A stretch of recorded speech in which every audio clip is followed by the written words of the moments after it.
itu adalah harapan terindah yang kita mohonkan kepada Allah dari satu keinginan yang diharapkan terwujud. Ya, apa saja yang dimohonkan kadang-kadang ada kaitan dengan kebutuhan keluarga, ada dengan pekerjaan, ada dengan lingkungan kehidupan, dan doa menunjuk bahwa kita itu lemah. Itu poinnya. Kita itu lemah, kita butuh pertolongan, dan kita punya Tuhan. Karena itu Allah sangat tidak suka kalau ada hamba yang tidak mau berdoa.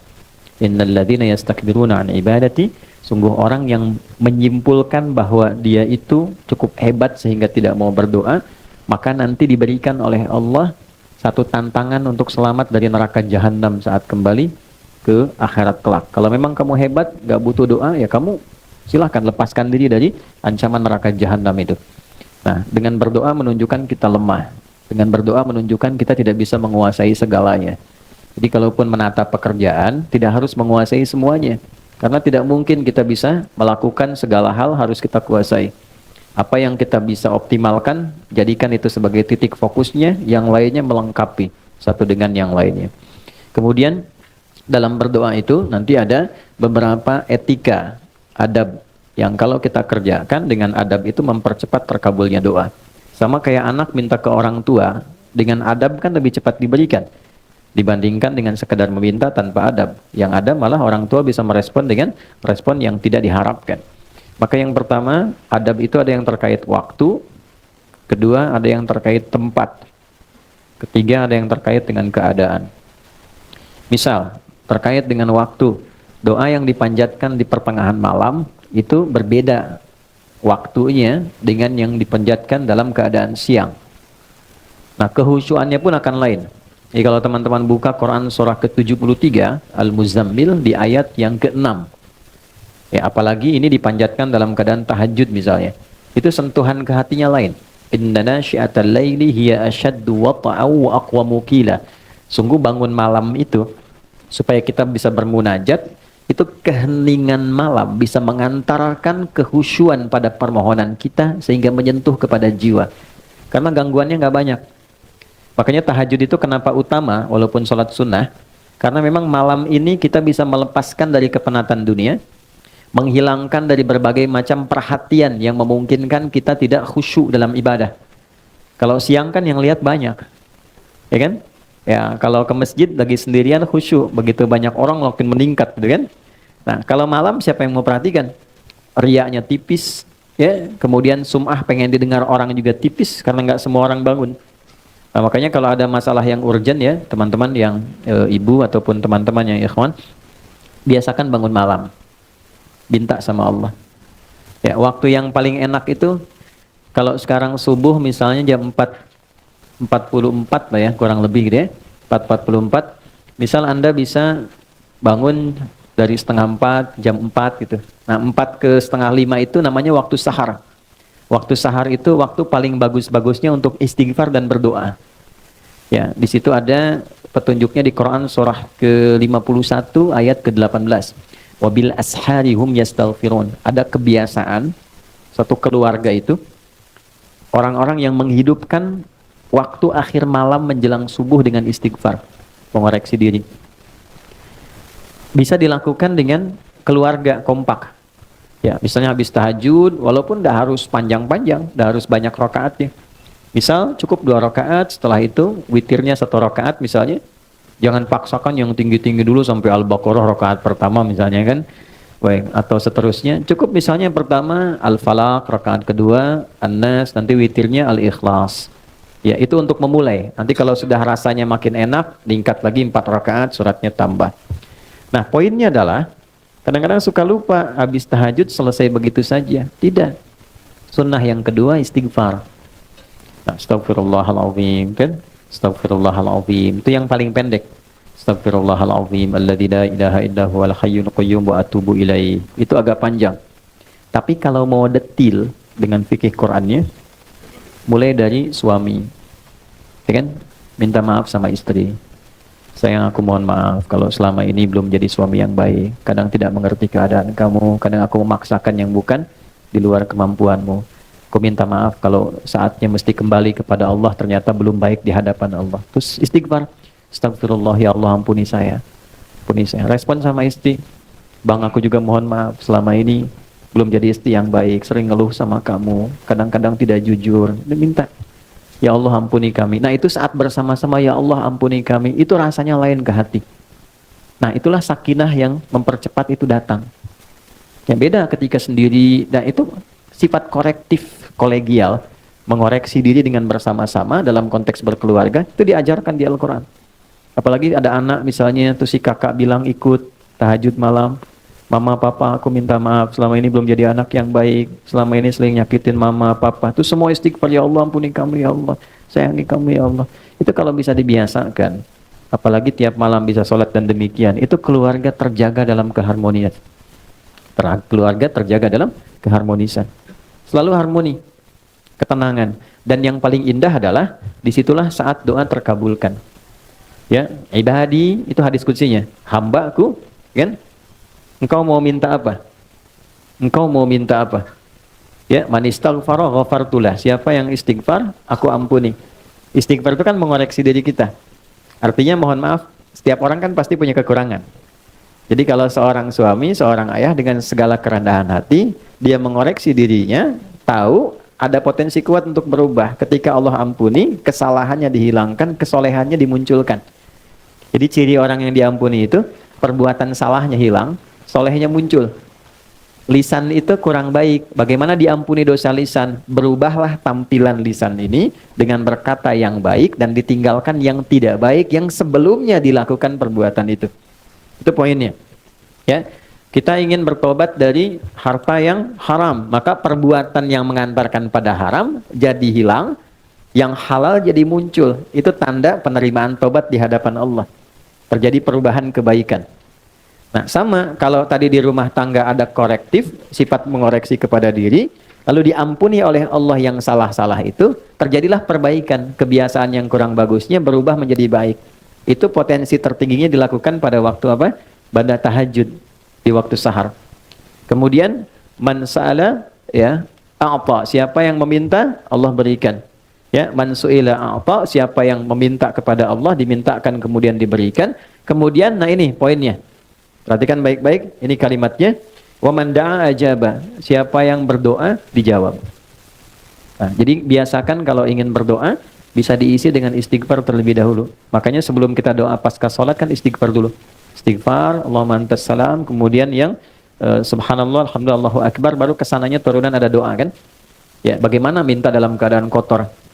Masih banyak dosa, masih minta gitu kan. Kan secara normal, secara logika juga tidak nyambung. Jadi kita bersihkan dulu baru kemudian kita memohon kepada Allah. Jadi ini kalau dibiasakan waktu tengah malam menjelang akhir malam ke subuh itu waktu yang terbaik untuk berdoa. Di antara yang lain, antara adzan dengan iqamah misalnya itu waktu. Yang kedua tempat. Ada tempat-tempat tertentu yang secara spesifik mempercepat terkabulnya doa. Misal, ada yang tempatnya itu untuk umum di Mekah, area Ka'bah, kan? Multazam, Raudhah. Tapi kan nggak semua kita bisa ke sana. Karena itu apa yang bisa kita lakukan? Masjid. Ya. Ini yang teman-teman yang laki-laki ya, ada kebiasaan di sahabat Nabi itu diajarin sama Nabi kalau mau beraktivitas ke masjid dulu. Oke? Mereka berangkat dari masjid setelah subuh, salat syuruk, dah punya agenda. Jadi agenda itu disiapkan dari malam. Besok mau ngerjakan apa, dirapihkan. Nah, subuh berangkat ke masjid, membawa agenda itu yang sudah kita pahami. Nanti dalam sholat, kita minta sama Allah. Dalam sujud, kita belajar di pertemuan lalu, dihadirkan, ya, dalam hati kita, minta dimudahkan, minta dibantu, minta dibimbing. Minta ditolong. Baik, nanti pulang, menariknya, diajarkannya ke masjid dulu sebelum ke rumah. Coba teman-teman bisa praktekkan ya, kalau nanti dari kantor, sebelum nyampe rumah, singgah di masjid dulu. Ambil wudhu, sholat 2 rakaat, pulang. Itu auranya akan beda dibandingkan langsung dari kantor ke rumah. Nggak percaya silakan. Di masjid tuh auranya ada aura ketenangan, kenyamanan, kedamaian. Jadi pulang nyampe rumah itu yang didapatkan oleh keluarga, aura kedamaian. Dan itu yang dibutuhkan. Dibandingkan dengan macet di jalan, di kantor banyak persoalan, ketika ke rumah melihat anak yang sudah nunggu seakan jadi beban. Jadi masalah. Ya kan? Pusingnya dibawa ke rumah kan? Beda dengan Anda sholat 2 rakaat, setelah itu berdoa, ya Allah aku sudah berikhtiar seperti apa yang telah Engkau perintahkan, sekarang aku bertawakal hasilnya dari apa yang telah Engkau janjikan. Pulang ke rumah ketemu anak semuanya senang. Dia menunggu, ada yang bikin gambar, ada yang macam-macam. Dan ingat ya, Anda sehebat apapun di kantor, yang dibutuhkan oleh anak dan istri di rumah adalah sosok ayah dan suami. Bukan seorang direktur, bukan seorang manajer, atau seorang ahli apapun. Saya jadi ustadz, jadi kiai, sampai hari ini, alim misalnya disebut oleh orang syekh di luar, sampai ke rumah, nggak pernah anak saya menyebut dengan nama itu. Assalamualaikum kiai, nggak ada. Dia bikin ayahnya kok. Ya, ini bikin ayahnya. Assalamualaikum Ustadz, nggak ada. Tunggu sampai malam pun, Buya, main kuda yuk. Ya, masih main petak umpet, main kuda-kudaan, dan mereka menggambar, kadang bikin karya berjam-jam, cuman pengen dilihatkan pada ayahnya. Lantas siapa Anda yang kemudian direktur di perusahaan, nyampe ke rumah pengen jadi direktur juga? Nah, terus anak, ya dengan segala ekspresinya ingin dipersembahkan, lantas tiba-tiba mendapatkan kemarahan yang bukan pada haknya. Nah ini ada bagian tertentu yang bisa kita dapatkan dari aura masjid. Kalau pengen tarik ke rumah, bikin mihrab. Ya, masa rumah luas, kamar banyak, gak ada satupun dihususkan untuk ibadah. Ya, mihrab itu tempat khusus yang fokusnya untuk ibadah saja. Dibaca Qurannya di situ, ngajinya di situ, sholatnya di situ. Tapi dunia keluar. Oke, termasuk bikin status, ciplik lagi di mihrab, jangan ganggu ya. Nah, ini keluar dulu tuh. Ya, jangan dipakai, makan, minum, keluar. Mihrab itu tempat yang disebut spesifik dalam Quran. Dia punya dua keistimewaan. Mempercepat terkabulnya doa, mendatangkan rizki dari sisi yang tidak diduga. Ya, itu ada di Quran, surah ketiga Ali Imran ayat 37. Ya, fataqabbalaha rabbuha biqabulin hasanin wa ambataha nabatan hasana wa kaffalaha Zakaria. Poinnya, kullama dakhala 'alaiha Zakaria al-mihrab wajada 'indaha rizqa. Qala ya Maryamu anna laki hadha? Qalat huwa min 'indillah. Poinnya, innallaha yarzuqu man yasha' bighairi hisab. Jadi kalau punya mihrab, makanya kenapa imam mimpinnya di mihrab? Kan tempat imam ngimamin di masjid mihrab kan? Karena memang di tempat itulah cepat terkabulnya doa, imam mewakili pemohon doa dari makmum. Untuk itu ada kualifikasi imam yang tidak sama dengan makmum. Imam di kantor tidak sama dengan imam di masjid. Jadi jangan paksakan jadi imam di kantor, pengen setara di masjid. Fikihnya beda, ruang dan waktunya tidak sama. Kualifikasinya tidak serupa. Pelajari boleh, kalau sudah paham boleh dilakukan. Saya pernah mimpin pesantren di Jakarta, di Lebak Bulus. Itu di situ lingkaran ada para pejabat di satu instansi. Karena jadi pejabat di kantor, pengen jadi pejabat di masjid. Jadi motivasi yang bagus, pengen jadi imam dan memaksa jadi imam. Bilang bagus, kapan lagi ada pejabat mau jadi imam di masjid? Ya, tapi ternyata bacaan bermasalah. Maka ketika diingatkan oleh santri, jawabannya juga bagus, mengesankan. Justru kami jadi imam untuk dibenarkan bacaannya. Saya datang kan, Pak, bagus sekali Pak, luar biasa. Kapan lagi ada pejabat mau jadi imam di masjid? Masya Allah. Tapi begini, supaya bacaannya benar dan bagus, dan kehormatan Bapak pun jadi istimewa saat jadi imam, saya tawarkan begini. Nanti sebelum Bapak ngimami, saya tugaskan santri untuk mendengar bacaan Bapak. Kalau baik ditetapkan, kalau kurang dikoreksi. Tapi tidak menurunkan status Bapak jadi imam. Bapak tetap imam, zuhur dan asar. Kan? Kan tidak dikoreksi. Ya kan?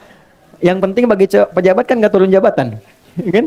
Bapak tetap imam tapi zuhur dan asar. Tapi kalau ingin subuh, maghrib dan isya, Bapak dengarkan dulu, santai koreksi. Nah, dalam rangka koreksi itu saya pimpin dengan yang lain. Oh, sepakat Ustaz. Yang penting kan nggak turun jabatan, ya kan? Nah, setelah berlangsung dipimpin, terasa bagus, nyaman, akhirnya kita tawari, Pak silakan. Oh enggak, udah ini aja, bagus kok. Ya kan? Nah, jadi kadang-kadang ada pola komunikasi hikmah itu tidak harus selalu marah. Orang belum tahu diberitahu, bukan dimarahi. Nah, maka di rumah bikin, walaupun tidak harus satu ruangan, sehamparan sejadah, kita bisa sholat, kita bisa minta. Nah, itu mempercepat terkabulnya doa. Jadi tempat sudah, kemudian waktu juga sudah, ya kan? Nah, yang ketiga adalah kondisi. Kondisi itu biasanya berkumpulnya orang-orang saleh saat pengajian. Ya, hadisnya ada di riwayat Ibnu Majah. Ya, man salaka tariqan yaltamisu fihi ilman sahalallahu lahu tariqan ilal jannah wa innal malaikata la tadau ajnihataha ridan li talibil ilmi. Paham? Tidak. Siapapun yang menginvestasikan, meluangkan waktu, tenaganya, kesibukannya, dan dia arahkan satu bagian waktunya untuk belajar agama. Walaupun dia cuma ngaji satu ayat, satu hadis, itu Allah perintahkan pada malaikat, catat semua investasi, waktu, tenaga, keringatnya, untuk dilipat gandakan pahala demi meringankan langkahnya menuju surga. Oke, jadi ini nggak mudah. Wa innal malaikata, dan berikan satu tambahan saat dia mulai berangkat tapi niatnya memang spesifik untuk belajar. Maka ada malaikat yang Allah perintahkan untuk membentangkan sayapnya, memberikan ridha kepada orang ini sampai dia pulang kembali. Nah, di antara makna ridhonya malaikat itu, di antara maknanya mengaminkan doa yang dimohonkan. Itu teman-teman, saya yakin sekali banyak yang punya harapan pengen ini dan itu, dari sejak berangkat tuh isi dengan doa. Oke? Di jalan, belum datang isi dengan doa. Selesai kita berdoa, pulang. Nah, di antara doa itu ada yang sifatnya umum, ada yang mungkin sifatnya spesifik. Hadirkan tuh. Ya, karena malaikat mengaminkan. Karena itu malaikat sifatnya ghaib, nggak nampak. Kalau nampak kan masalah. Ya Allah, mohon malaikat samping. Kenapa, John? Bapak siapa? Malaikat maut. Nggak jadi kita doa balik. Ya, nah ini sifat-sifat seperti ini. Alhamdulillah, tiga ini tergabungkan. Tempatnya baik, tempat orang menghafal Quran, rumah Quran, dalam keadaan yang baik, dan insya Allah dengan orang-orang yang baik. Saya sebetulnya banyak nerangkan hampir 20 menit, hanya ingin mengembalikan ke awal. Apa bagian awal tadi? Mudah-mudahan berkumpulnya kita di tempat yang baik, dalam keadaan yang baik, dengan orang-orang yang baik, insya Allah mengantarkan dengan doa kita dan merubah kita menjadi orang yang lebih baik.